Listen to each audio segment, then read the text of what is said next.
Coming up next on Bear News, we'll show you how to help a student who is fighting for his life. Coming up, find out what former Denver mayor and UNC alum helps the Marcus Garvey Cultural Center celebrate 30 years. In sports, I'll have a complete rundown on both men's and women's basketball teams, where they stand in the march toward the postseason, and a little action on the diamond. And we're coming to the end of one snowstorm, but we may have another on the way. I'll let you know more in weather. We've got all that and more in this episode of Bear News. Stay tuned.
Thanks for joining us on Bear News. I'm Jamie Arterburn. And I'm Megan Pressler.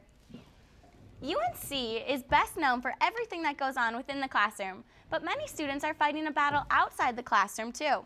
Reporter Garrett Spradlin has the story of one student's fight for his life. The University of Northern Colorado is home to more than 12,000 students each year. Andrew Wittnauer and Brianne Witt have both been a part of that number. I got the chance to sit down with the couple that have been dating for 3.5 years. Andrew Wittnauer, or better known as Andrew Witt in the music world, finds strength in his music. Music is where I can release my emotions. It's always been that way for me. I tried to deny it for like a really long time, and he would always talk about it, but he's handled it so well, so it's still kind of hard for me to like be like, oh yeah, there's something wrong with you. I remember like walking out of the hospital room, like trying to stay strong because it was just me and my mom, and like I lost it just walking out of the hospital. You never expect to see someone who's 22 have to do something like that. While I'm sitting in the waiting room at the hospital from the doc that says, we're pretty sure this is testicular cancer. I just knew that cancer wasn't going to define me. Like I wasn't going to let it be me. I was still going to be Andrew. And Andrew is a goofball and crazy and furry fat kid. So like that's how I'm going to be. With a positive attitude and a joke about testicular cancer and the Livestrong bands, the Wiitstrong band was born.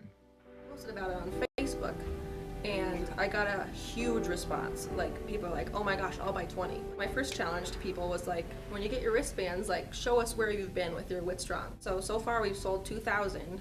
We've raised over $4,000. We just got an order from Australia, which is crazy. It's so cool. Unfortunately, the Wiitstrong bracelets weren't the only thing that spread. Spread into my lymph nodes, in my gut, on my, like around my collarbone, that sort of thing. So kind of all over. My statistic is 80% to 90% cure rate. If you'd like to order a Wiitstrong band, be sure to visit the Facebook group for more information. It's cool that people are just willing to help and just want to support in any way that they can. Find strength in the people around you and the love of others. Wiitstrong, reporting from the University of Northern Colorado, I'm Garrett Spradlin. Bear News. The Facebook page again is Wiitstrong wristbands, and you can get one for just $2. February is Black History Month, and UNC is doing a lot to help celebrate. Reporter Kristen Skovalich has a story. To make sure celebrating Black History Month is both exciting and informative. These groups include Black Men of Today, Black Women of Today, Black Student Union, along with the Marcus Garvey Cultural Center, the Africana Studies Program, Michener Library, and the Dining Services. Marcus Garvey Cultural Center employees and BSU members tell us why it's important to celebrate Black History Month. Well, this year the national theme focuses on freedom and equality. Black History Month in general is very important to me, considering that we are on a predominantly white campus. This gives us as a community the chance to show what we are about, and overall to celebrate where we have come and where we are going in the future. Black History Month reminds us of all of the great individuals who have helped shape our culture and our nation, and it gives credit to those who have brought us a long way as people living in America. To spread the word on Black History Month and why it is important to celebrate, there are a number of events taking place around campus. First, there was a soul food night where the UNC community got to enjoy free food at the Garvey on the 4th. Next, there was a Black History Knowledge Bowl in Harrison on the 12th. The 13th, there was a Black History Read-In. On the 15th, the Marcus Garvey Cultural Center celebrated its 30th anniversary. Today's event was a speech by Byron Embry at the UC Ballrooms. The final upcoming event is Africana Night on February 25th. BSU board member Betty Giussessi tells us about Africana Night and why it is her favorite event. My favorite event is probably Africana Night because we're able to get our community involved, get our students involved. We have a big outcome every year. People are able to come support their students, our Black students. Also just because it's different every year. This year will be a talent show, and previous year it was a pageant. It's just a great time. Long activities include featured lunch films, soul food dishes for lunch and dinner at the dining hall, and books related to Black History Month featured in Michener Library. All events are open to the public. BSU member Marissa Ford tells us why celebrating Black History Month now is important to her future. I think it's important just so when I have kids in the future, I can teach them about what their past and their present, and celebrate the future for Black people. Reporting from Marcus Garvey Cultural Center, I'm Kristen Skovlich, Bear News. Thanks, Kristen. You can find more information, including dates and times of events, at www.unco.edu/news/releases. In honor of Black History Month, here at Bear News, we would like to highlight the many accomplishments of the prominent UNC alumni. Brianna Tyndall will tell us more. After receiving both his bachelor's degree and his master's degree from the University of Northern Colorado, it's pretty much safe to say that former Denver Mayor Wellington Webb is no stranger to the university. And now he's back, and he's giving back in a huge way. Recently, Mayor Webb donated a substantial amount to the Marcus Garvey Cultural Center's endowment fund. He also spoke Friday at the center's 30th anniversary celebration reception. Those of us that God has blessed with having a little extra money through our hard work and his blessings, we have to give it somewhere. So why not give it to somewhere that's going to benefit from that? Born in Chicago, Illinois, Wellington Webb and his family moved to Denver, Colorado, where he attended Manual High School. Webb graduated from UNC in 1964 with his bachelor's in sociology and went on to complete his master's in sociology in 1971 at UNC as well. From 1972 to 1991, Webb served in various political roles. In 1991, he was elected as mayor of Denver, where he served for 12 years. During his time as mayor, the Webb administration boasted a 40% decrease in crime, low unemployment rates, as well as a number of developmental projects, including Denver International Airport. For this week's Black History Month figure, we would like to highlight the many contributions Mayor Wellington Webb has done for the University of Northern Colorado, as well as the city of Denver. Reporting from the University Center, I'm Brianna Tyndall, Bear News. Thanks, Brianna. Make sure you tune in next week to see our last Black profile. The 8th Annual Scholarship Fair reminds students to apply for the Universal Scholarship application on URSA by the March 1st deadline. A variety of scholarship opportunities are available for students. Different booths line the University Center ballrooms, ready to inform students about countless scholarships they can apply for.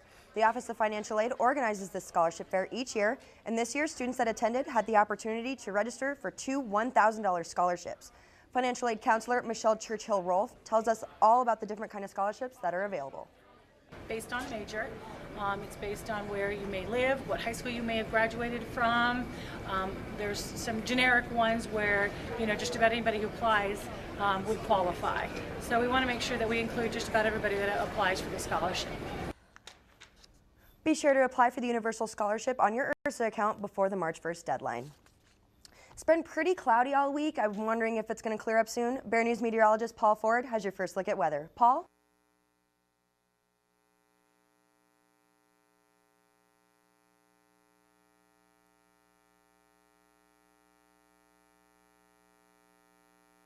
Miles per hour, gusting at about 11 miles per hour, bringing the temperature down to about anywhere between 14 and 15 degrees Fahrenheit.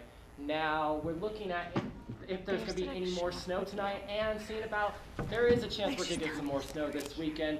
I'll let you know all that and next week's forecast in a little bit. Back to you guys. Thanks, Paul. Coming up after the break, you'll see a fun way to get a date and donate to a good cause. Stay tuned. We'll be right back. If winning isn't everything, then why do we keep score? Reporter Raymond Janoctonier met gamers who have one goal in mind: to become virtual NBA superstars. Can't speak the loudest. Let's find out. Blake Griffin, Kevin Durant, Derrick Rose, and other NBA superstars all under the same roof for the UPC NBA 2K13 Xbox tournament right here at the UNC's University Center. Over 60 avid gamers took control of their favorite teams and players to be the last one standing and win the coveted grand prize of a PlayStation 3 console with a copy of NBA 2K13. The competition was fierce. Only one can be crowned champion, and this competitor has a strong message for his opposition. My name is Brandon Lenore. I'm all the way from Flint, Michigan. I play football out here at UNC. Ain't no, I heard about the 2K tournament. I'm like, 2K? And that's all we used to do back at the crib. So I play with the Clippers. Usually, my game plan, come down with CP, come mid-range, shoot the three. Like the mid-range. If it's not open, kick that boy out to Crawford, three. Simple as that. I really don't talk to his trash, unless my opponent want to say something to me. You don't want to talk trash to me. If you talk trash to me, I'm gonna hurt your feelings. You know what I'm saying? But other than that, man, I just came out here to have fun, play a little bit 2K13, win this PS3, and get this money. Reporting from the UC, I'm Raymond Janoctonier for Bear News. Wow, they brought some serious competition. Supporting a great cause while getting yummy treats sounds like a sweet evening to me. And oh my, did things get sweet at UNC's Black Women of Today's Candy Shop Chocolate Factory charity fundraiser. Entry cost was $3, and each attendee was given a bidding paddle and a sugary snack. 12 guys were auctioned off as the tasty treats for an audience of about 40 ladies. If the guys' opening dance moves or suave walks to the stage didn't get the paddles flying, then they were then given the opportunity to woo the audience by answering some pretty unique questions about love. There was also a dance performance, a pair of comical DJs, and a special speech given by the charity recipients. So if you weren't there to find love, there was definitely something for everyone to enjoy. BWOT hosts the Candy Shop fundraiser each year to raise money for a nonprofit organization of their choice. This year, the proceeds went to Women to Women, an organization out of Weld County dedicated to helping the financial needs of women in crisis. By the end of the evening, there was about $450 raised and tons of connections made. I'll bet Cupid's infamous arrow definitely helped put the love in the air this February. Valentine's Day is over, but that doesn't mean romance has left the air. Bear News entertainment reporter Kristen Scovilage has the review on the new chick flick, Safe Haven. Kristen, is it real good? Valentine's Day may be over, but the new film Safe Haven still provides an atmosphere for hopeless romantics. Julianne Hough makes a flawless transition from a bright-eyed, hopeful preacher's daughter to a woman with a secret to hide. Hough plays Katie, a new girl in a small town where no one can keep a secret. Josh Duhamel plays Alex, who is a father of two who becomes the love interest of Hough with a hidden past. Kobe Smulders of How I Met Your Mother fame has a small but crucial role as Jo, who moves next door to Katie. The problem with her is how little her character is developed in the film. For How I Met Your Mother fans, Smulders does not shake the character of Robin and was disappointing in the film. The movie has the cliché equation for a romance movie, which may bore some, but the movie is worth attending, especially for the surprise twist at the end that many won't see coming. If you have read the book, a little disappointment is in sight, with some backgrounds and characters not matching the novel. But for those who have not read the novel, you will be glued and will be surprised with the ending, regardless of how predictable you may believe this movie seems to be. Thanks, Kristen. Now it's time for our weekly Pinterest photo. This week's photo is perfect for anyone who is in the mood for passion tea lemonade. The Starbucks inspirational drink is simple, quick, and easy to make for anyone who's on the go and, of course, short on cash. But, Megan, didn't we get that yesterday? Yeah, we sure did. It was very good. I can't wait to make really it at good. home with our own ingredients. Yeah, that sounds like a good idea. It really will be.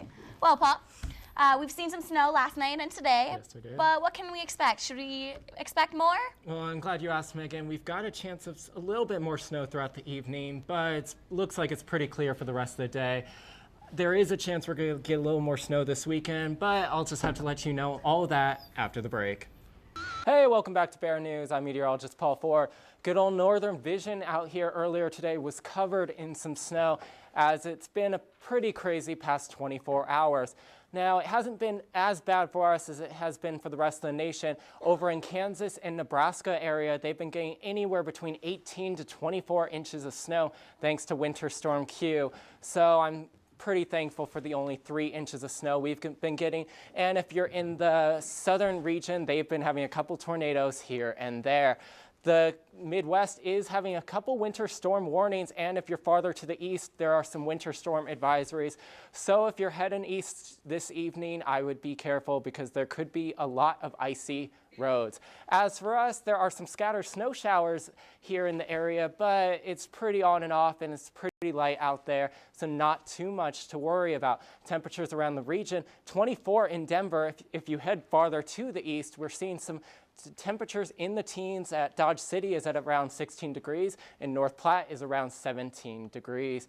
In the Denver area, though, we're looking at temperatures like in Colorado Springs at around 24 degrees. If you head farther to the west, though, we're seeing a few temperatures gain a little warmer, which is good signs for us, with Grand Junction being around 41 degrees. Now, the high for today was around 27 degrees, which is about 20 degrees below average. But the low this morning was around 14 degrees. We're expecting to see that as well heading into tonight. Now, when it comes to the lows for tonight, we're seeing in Denver around a low of 11 degrees. Luckily, we're not in the single digits, but that could change as we head later into the night. Futurecast for tonight, around 6 p.m. tonight, we're going to still see a few scattered snow showers, even in the Greeley area. But as we head into about 9 o'clock tonight, we're going to see it tapering off, still some snow showers into the Rockies. But as we head into the night, it's going to be clearing out eventually. Forecast for tonight, we're looking at about 19 degrees around 7 o'clock, still that chance of snow showers. By about midnight, we're seeing that clear up at about 15 degrees, and for tomorrow morning, around 12 degrees in the morning if you have that dreaded 8 a.m. class. Tomorrow's forecast, though, 36 degrees, just above freezing. Luckily, it'll be pretty sunny skies, not too bad when it comes to the winds, but I would still wear a decently heavy jacket if you're heading out tomorrow.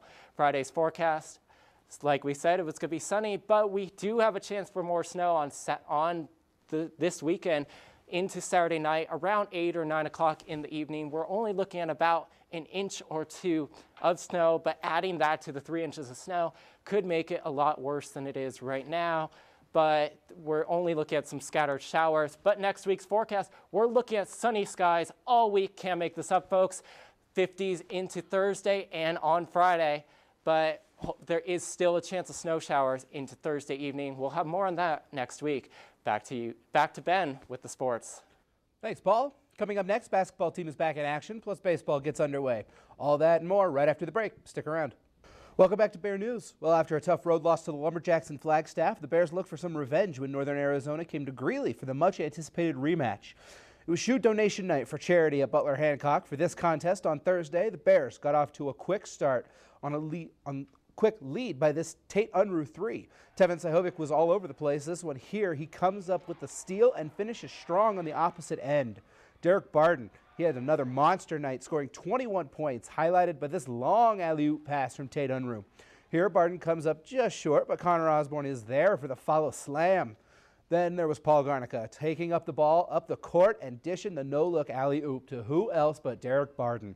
To cap off his spectacular game, Sahovic gets the ball with just 8 to shoot and nails a three-pointer to seal the game for the Bears. Well, entering Saturday's matchup with Sacramento State, UNC's men's basketball team had won 2 consecutive games. They looked to keep their streak alive against the Hornets. We begin with the Bears hot in the first half. Paul Garnica does his best Reggie Miller impersonation, launching a deep three. Bears up early, 16-7. Then it's Connor Osborne slipping through the defense, and Garnica finds him for the easy 2 points. Now, just seconds into the second half, Osborne lobs a pass over the Hornet defense to Derek Barden. Another monster night from Barden. He finishes with 21 points and 14 rebounds. 8 minutes to go. Unruh drives from the three-point lane, gets into the paint, draws contact, and hits a spectacular jumper with the defender draped all over him. Later, it's Huskisson driving through the lane, hits the layup, and gets the foul to go. Huskisson hits the free throw. Bears up by 15 now. Derek Barden once again whips Butler Hancock into an absolute frenzy as his behemoth dunk, set up by Tevin Sahovic, essentially seals the victory for the Bears, 78-64. Well, the women hit the road for 2 games, starting with a Valentine's Day date in Flagstaff against Northern Arizona, a team they beat by 15 last time around. So how'd this one go? More of the same, really. Tashara Strange had 21 points and 14 rebounds for yet another double-double. Lauren Osdike had 13, Victoria Tim had 8, and Molly Dean added 14 from the bench to help UNC cruise to a 71-43 win over the Jacks. That's 11 in a row by my count. After a dominating win against NAU, the Bears traveled to Sacramento to take on the Hornets in a very critical Big Sky game. Lauren Osdike continued her domination of the conference in this game with 19 points and 10 rebounds, but the big story in this one was Stephanie Lee. She had 6 points in the first half, but absolutely exploded for 23 points in the second half. She's been on fire this season, just incredible. Her previous high was 17 against Portland State back in January. Tashara Strange shined again, this time with 13 points and 9 rebounds. She's cruising to a possible MVP season. And just yesterday was named Co-Big Sky Player of the Week for her weekend. She shares that honor with Montana's Kenzie DeBoer. Well, if you're anything like me, the end of February is pretty much your favorite time of year. Why? Well, it's quite simple, really. Baseball season's back. And the same is true for the UNC baseball team. The team wrapped up a season-opening tournament in Lubbock, Texas, against BYU, Texas Tech, and Northern Illinois at the Brooks Wallace Tournament at Texas Tech. The baseball Bears split the weekend, beating BYU 6-4 and NIU 3-2 in games 2 and 4, but dropping games 1 and 3 to BYU 9-0 and Game 3, 10-1 versus NIU. Junior Chris Hammer had a decent game, going 5 innings, giving up 4 runs, 2 earned on just 3 walks. His walks hurt him the most, 5 in the first game. Outfielder Dylan Banich provided the bulk of the offense in Game 1, good for 2 hits. In Game 4, first baseman Colby Harrison went 2 for 4 with a run scored, while catcher Brian Tibbetts also added 2 hits with an RBI, a walk, and a run scored. Next up is opening day at home against Regis this weekend. Well, the guys had their turn on the baseball field. Now it's the women's turn. They played 5 games in 3 days. Man, they do work. They took the first game 5-0 against Texas A&M Corpus Christi behind Kelsey Chaney's 7-inning complete game shutout. She allowed just 4 hits in that game. Unfortunately, the Bears were outscored 32-9 the rest of the weekend, with losses to Baylor, the University of the Pacific, and Texas A&M Corpus Christi. Next up for the team is the Phyllis Rafter Memorial Tournament from Kennesaw, Georgia. Well, the men's lacrosse team is just getting things underway this season following a thrilling scrimmage with MCLA D1 number 1 ranked Colorado State. Now the D2 Bears are getting ready for the regular season and what lies ahead. Well, we sent Bear News reporter Jordan Doucette out to see exactly what makes the men's lacrosse team so special. The UNC men's lacrosse team is ready for what they hope will be another successful run. I got to spend some time with the team this week, and it's clear that they are a very unique and close-knit group. There was one member of the group in particular that stood out to me. His name is Chris Downs, and this year he's helped manage the team while keeping stats and helping players out. I asked him why he loves doing, well, what he does. I just love being able to be around the sport. It is awesome just being able to help the team with all of the stuff that's kind of behind the scenes that you don't realize a team has to have done. But in high school, Chris was hit by a drunk driver going 90 miles an hour on the freeway, and it would change his life forever. But I had a traumatic brain injury and broke almost every bone in my head. In this area alone, they said that there were too many fractures to count. And at some point, broken bone clipped my optic nerve, so I cannot see out of my right eye because of that now. I've also had some nerve damage in my left foot from it. I spoke with Bears head coach Keith Lindgren, and he had some very inspirational words to say about his manager Chris and the things he does. Chris has been a very influential part. He has has helped all the boys along the way. He runs all of our stats for us, which is not an easy thing to do. As far as on a day-to-day basis, he helps us run drills, he snags balls, he's been working hand-in-hand with our face-off guys to come out and see what Chris does directly. I also spoke with Bears star Clay Haverty, and he told me that he's really looking forward to the season and seeing the fans in the stands. Every weekend in March are our home games. We have 4 home games, so they're mostly on Saturday. We post the, if you go like the UNC men's lacrosse page on Facebook, you'll see all the times and dates, and they're a lot of fun out here on the rec turf fields. With 3 home games in March, the Bears are hoping that we'll have plenty of fans out for the games. So make sure you come on out and check out exactly what they've been doing. Reporting from the Bears practice facility, I'm Jordan Doucette, Bear News. Thank you, Jordan. Make sure you check out the men's lacrosse team and support them throughout their journey this season. Well, before we go, we have to show you this shot. People are calling it the greatest shot ever made. Junior Anna Olson of Lewis Palmer High School in Colorado Springs last week in their game against Cheyenne Mountain. She throws the ball across the length of the floor. Watch this. It hits the free throw line and bounces into the basket. Give Lewis Palmer the edge in the game. The play made #1 on ESPN's top 10 plays last week. It only counted for 2 because it bounced inside the arc, but still absolutely unbelievable. The first time I saw that, I didn't believe it. I was like, no way. It looks like a doctored shot, but it's real. That's It's real. crazy. I wish I was there to see it. Imagine the crowd. In high school, that's pretty awesome. Yeah. Wow. Absolutely. After the break, we'll show you an easy meal you can make this week. Stick around. We'll be right back in 60 seconds. Less than a month until the end of winter, and chilling temperatures could still be in the forecast. Bear News reporters Shan Yang and Megan Pressler prepare a soup to help you unthaw those cold days. Today, I have a hearty hamburger soup for you. The ingredients are in front of us, and they are very healthy. We'll start off with 1 pound of ground beef, 1 and 1½ cups of green beans, ½ cup tomatoes, 1 cup celery, 1/4 cup onions, a cup of carrots, 4 beef bouillon cubes, and 2 potatoes cut up, as well as 5 cups of water. Let's get started. The next step for this soup, after we have all the vegetables diced up, is to ground our beef.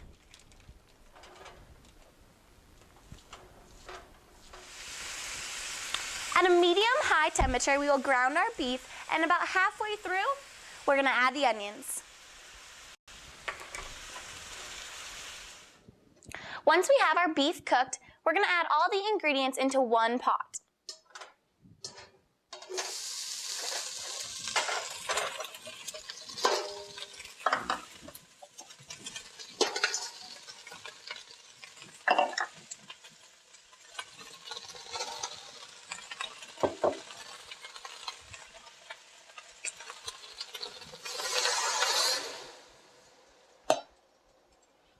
Once we have our ingredients stirred together, we're going to let this reach a boiling point. And once that does, we're going to turn our temperature down to medium and let it simmer for 18 to 20 minutes. It's been 20 minutes. Let's check up on our soup. It looks done. One thing to be sure of, make sure your vegetables and potatoes are very tender. That is a good indication that your soup is done. We are ready to enjoy this. I hope you at home as well enjoy. I'm Megan Pressler, Bear News. That looks so good. Thanks for sharing that recipe, Megan. Not a problem. Thanks for joining us this evening, and don't forget to get your Wiitstrong bracelet. We'll see you next week. Good night.